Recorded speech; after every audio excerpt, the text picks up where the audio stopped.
Drug mafia से शादी, underworld connection, topless photoshoot, विवादों में रही हैं महामंडलेश्वर बनी ममता कुलकर्णी। उन पर अब क्यों हो रहा है बवाल? क्यों संतों का फूट पड़ा गुस्सा? नमस्कार, मैं ऋषभ शर्मा और आप देख रहे हैं आचरण न्यूज का खास कार्यक्रम जिसका नाम है आज का मुद्दा मेरे साथ। आज हम बात कर रहे हैं ऐसे मामले की जिसने महाकुंभ में एक नया विवाद खड़ा कर दिया है। आमने सामने दो पक्षों में संत खड़े कर दिए हैं। महामंडलेश्वर बनी ममता कुलकर्णी की हम बात करेंगे कि आखिर क्या विवाद हुआ महाकुंभ में, उन्हें लेकर इतनी गर्मी क्यों है सनातन में और कैसे साबित करेंगी वो खुद को। प्रयागराज महाकुंभ में हर्षा रिझारिया और आईआईटीएन बाबा के बाद अब ममता कुलकर्णी को लेकर विवाद छिड़ गया है। बॉलीवुड में चर्चित अभिनेत्री रही ममता कुलकर्णी अब महामंडलेश्वर बन गई हैं।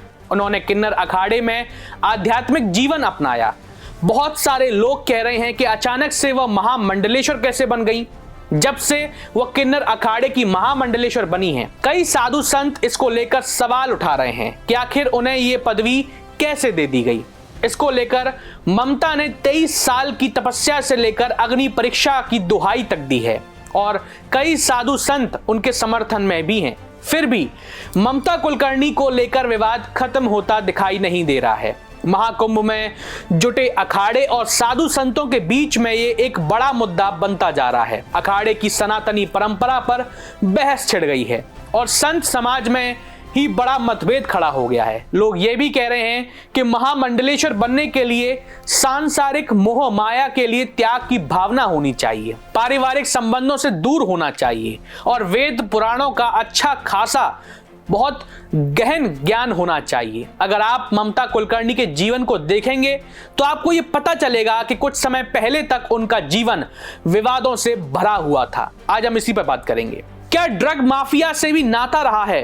विवेक गोस्वामी से दुबई में रचाई थी शादी, जानिए। आरोप लगता रहा है कि वर्ष 2013 में ममता कुलकर्णी ने हिंदी फिल्म इंडस्ट्री को छोड़कर ड्रग माफिया विक्की गोस्वामी से दुबई में शादी रचा ली थी। ये वही ड्रग माफिया है जिसे दुबई में ड्रग्स तस्करी के लिए 12 वर्षों की जेल हुई थी। हालांकि ममता कुलकर्णी इन आरोपों को गलत बताती हैं, लेकिन सच्चाई यही है कि वर्ष 2016 में मुंबई पुलिस ने ड्रग्स तस्करी के एक मामले में ममता के खिलाफ भी अरेस्ट वारंट जारी किया था।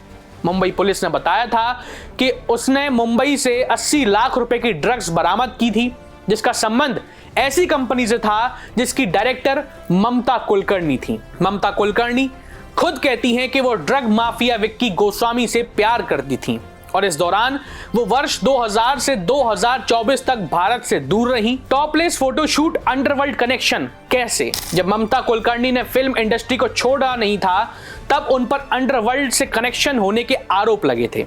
कहा जाता है कि एक फिल्म के लिए उन्होंने अंडरवर्ल्ड के अपराधियों से डायरेक्टर को फोन करवाया था। वर्ष 1953 में ममता कुलकर्णी ने एक मैगजीन के लिए टॉपलेस न्यूड फोटोशूट कराया था, जिस पर देश भर में काफी हंगामा हो गया था। यही कारण है कि आज ममता कुलकर्णी के महामंडलेश्वर बनने से लोग हैरान हैं और परेशान भी। महामंडलेश्वर बनने के लिए किन्नर अखाड़ा को ही क्यों चुना गया? सवाल सबसे बड़ा ये है। किन्नर अखाड़ा सनातन धर्म के 13 प्रमुख अखाड़ों से अलग है। ये वो अखाड़ा है जिसमें सन्यासी बनने के बाद भी भौतिक जीवन जिया जा सकता है और इसमें महामंडलेश्वर बनने के लिए सांसारिक और पारिवारिक रिश्तों को खत्म करना जरूरी नहीं होता और यही कारण है कि ममता कुलकर्णी ने इस अखाड़े को चुना और अब वो भौतिक जीवन जीते हुए भी सन्यासी बनकर रह सकेंगी। इसमें उन्हें वैराग्य वाला जीवन नहीं बिताना पड़ेगा, भोग विलास के साथ वो सन्यासी रह सकती हैं। वहीं ममता के महामंडलेश्वर बनने पर क्यों भड़के धीरेन्द्र कृष्ण शास्त्री, जानिए। ममता के सन्यासी बनने से आखिर बागेश्वर धाम भी गुस्से में आ गए हैं। बाबा धीरेन्द्र कृष्ण शास्त्री के महामंडलेश्वर बनाए जाने से खास नाराज हैं। उन्होंने कहा कि किसी को उसके प्रभाव में आकर साधु महामंडलेश्वर नहीं कह सकते हैं जब तक उसके अंदर वह साधुत्व सम्मत्व प्रकट न हो जाए। जबकि किन्नर अखाड़े का तर्क है कि अखाड़ा परंपरा के मुताबिक ही ममता को महामंडलेश्वर की पदवी मिली है। अखाड़ा परंपरा में महामंडलेश्वर बनाए जाने के लिए नियम तय हैं और इसकी कई खास तरह की योग्यताओं का भी होना जरूरी बताया गया है, जिस पर ममता खरी उतरी हैं। क्या ममता को लेकर आमने सामने कई साधु संत आ गए हैं? ये जान लीजिए। ममता को पट्टाभिषेक के बाद किन्नर अखाड़े में उन्हें महामंडलेश्वर की पदवी दी गई है। इस दौरान दूसरे अखाड़ों के कई साधु सन्यासी मौजूद रहे थे, लेकिन अब अखाड़ों से ही ममता के खिलाफ आवाजें उठ रही हैं। ममता के साथ किन्नर अखाड़े का भी जमकर विरोध हो रहा है। किन्नर अखाड़ा सनातनी परंपरा से जुड़ा है, लेकिन प्रगतिशील विचारों का माना जाता है और कई बड़े साधु सन्यासी उनका समर्थन करते हैं। लेकिन ममता के सवाल पर अब कई संत आमने सामने आ गए हैं। आज के लिए बस इतना ही। अब देखना यह होगा कि कैसे ममता इस विवाद से निकलेंगी और कैसे खुद को साबित करेंगी। और जहां तक एक तरफ संत समाज उनके खिलाफ है तो दूसरी तरफ एक संत समाज उनके पक्ष में है। अब वो कैसे साबित करेंगी कि वो ममता कुलकर्णी से महामंडलेश्वर बन गई हैं। बहरहाल ये तो वक्त ही बताएगा। आपको आज का मुद्दा कैसा लगा हमें साझा कीजिए, या आपके मन में कोई मुद्दा हो तो हमें बताइए, हम उसे आपके सामने लेकर आएंगे। चलिए अब मैं आपसे विदा लेता हूं। बहुत बहुत धन्यवाद।